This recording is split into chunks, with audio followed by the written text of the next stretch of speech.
passé.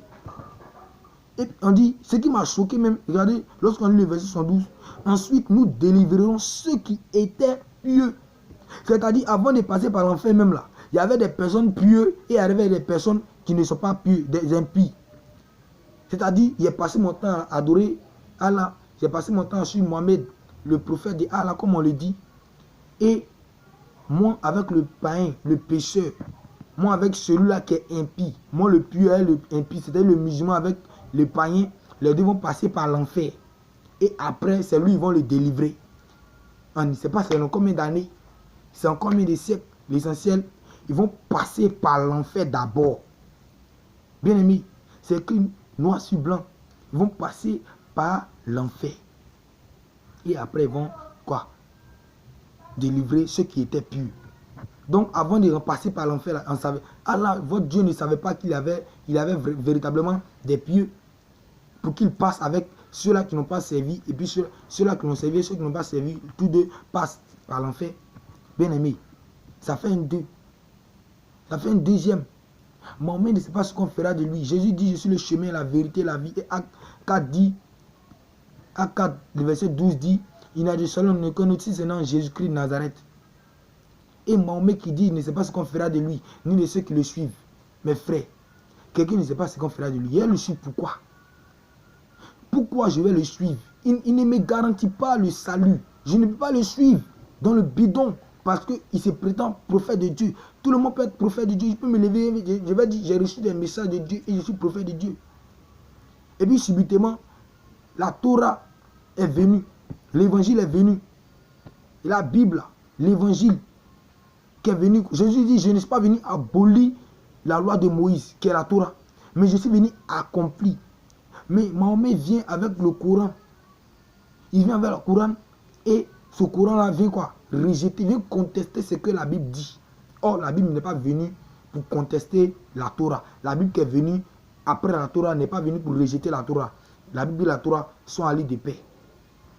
Mais c'est le Coran qui vient rejeter. Le Coran vient donner des fausses déclarations. Le Coran qui vient donner des comment dirais-je? C'est-à-dire, une grande polémique vient aller contre ce que la Bible a dit, ce que l'évangile a dit au sujet du salut.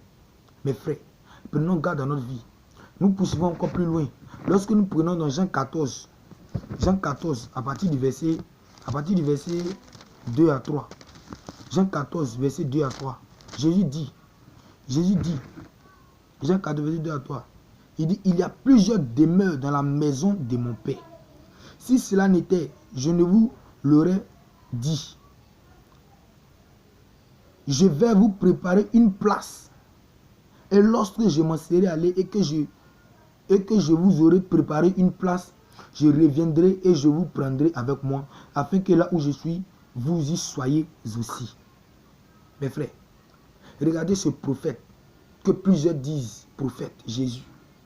Il dit qu'il y a plusieurs demeures dans la maison de son Père. Si cela n'était, il ne l'aurait pas dit. Mais il va pour préparer une place à ceux-là qui le suivent. Et il dit, lorsque je m'en serai allé et que je vous aurai préparé une place, je reviendrai et je vous prendrai avec moi. Jésus au moins, il sait où il va. Il sait qu'il va chez son Père pour préparer une place pour ceux-là qui le suivent, pour ceux-là qui marchent avec lui, pour ceux-là qui l'ont accepté comme sauveur de l'humanité.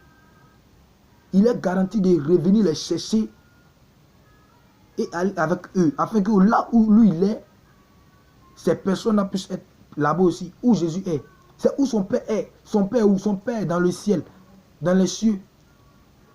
Son Père est dans son royaume, le paradis. Mais Mahomet dit, je ne suis pas une innovation parmi les messagers dans la sourate 46, à partir du verset 9. Je ne sais pas ce qu'on fera de moi, ni de vous qui me suivez. Je suis un avertisseur clair, mon frère. Quelqu'un ne sait pas ce qu'on fait de lui. Il ne sait pas où lui-même va. C'est-à-dire un aveugle qui conduit plusieurs aveugles. Mes frères, où allons-nous? Où allons-nous? Prenons garde à notre vie. Seul Jésus-Christ est le garant du salut de l'humanité. Cela est attesté par la Bible. Et le Coran même qui montre d'abord même que Mahomet n'est pas dans la certitude. La seule chose qu'il promet dans le Coran, c'est quoi? Il est sûr que tous les musulmans vont passer par l'enfer. Et après, ils vont délivrer ceux qui étaient purs. Mon frère, est-ce que l'enfer, c'est un lieu climatisé pour qu'on puisse aller là-bas, pour qu'on puisse vraiment aller, puis on va nous... Quand on dit on va délivrer ceux qui étaient purs là, c'est qu'ils étaient captifs.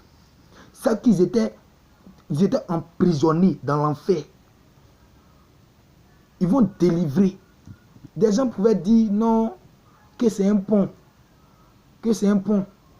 Que c'est sur ce pont-là que les musulmans vont passer et ceux qui ne sont pas purs là, ils vont rester là-bas. C'est sur un pont. Que quand Allah dit le feu, ils vont passer par l'enfer et il y a un pont.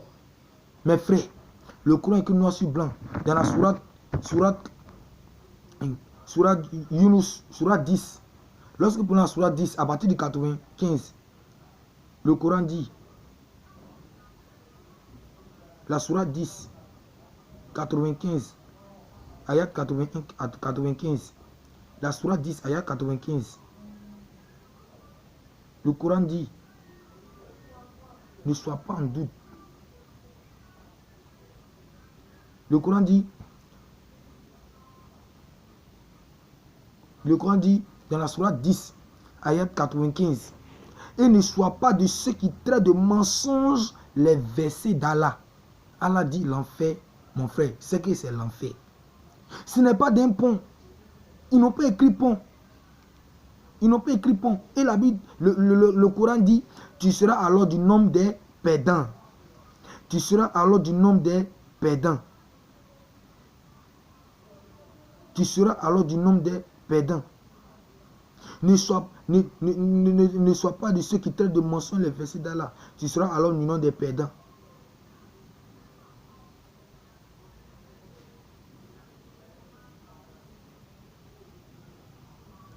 Donc mes frères, voici la réalité.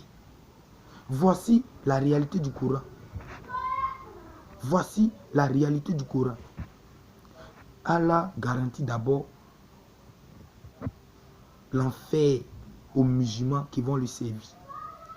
D'abord, quand on dit ils vont délivrer les pieux, c'est-à-dire ce n'est pas seulement les pieux qui sont allés, elle est pieux, puis elle les impie. Comme moi qui suis pieux, Allah me trouve pieux, il va aller passer par l'enfer avec le païen. Et c'est pas là aussi, elle a besoin de passer par l'enfer. Et puis on dit on va délivrer ceux qui étaient pieux. Ah, bien aimé, délivrer ceux qui étaient pieux. C'est que moi-même j'étais encore captif. Quand Dieu délivre l'homme du péché, c'est que l'homme était dans le péché, il vivait dans le péché. Donc si on me délivre de l'enfer, c'est que j'étais dans l'enfer, j'étais dedans, je ne passais pas.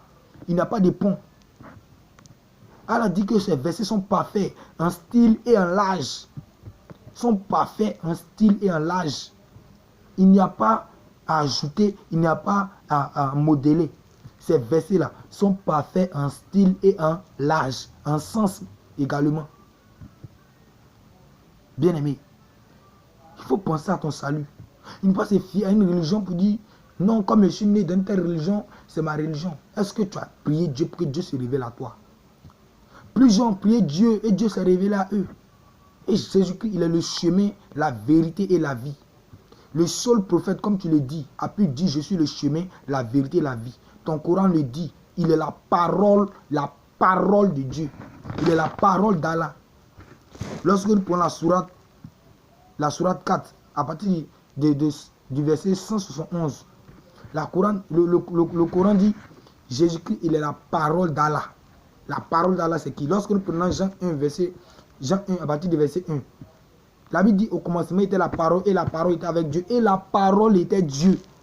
Donc ici, le Coran nous aide à prouver que Jésus-Christ en réalité était Dieu. Si on va aller suivre ce volet. Jésus est Dieu parce que le Coran dit, il est la parole d'Allah. Or la Bible dit, la parole de Dieu là, c'est Dieu lui-même. Mais bien aimé, qu'est-ce que vous avez à comprendre encore, mes frères musulmans? Qu'est-ce que vous avez à comprendre? Dieu prend quelqu'un d'un lieu X pour l'emmener à un lieu Y. D'un lieu A pour l'emmener à un lieu B. Mais lui, il ne sait pas où il va.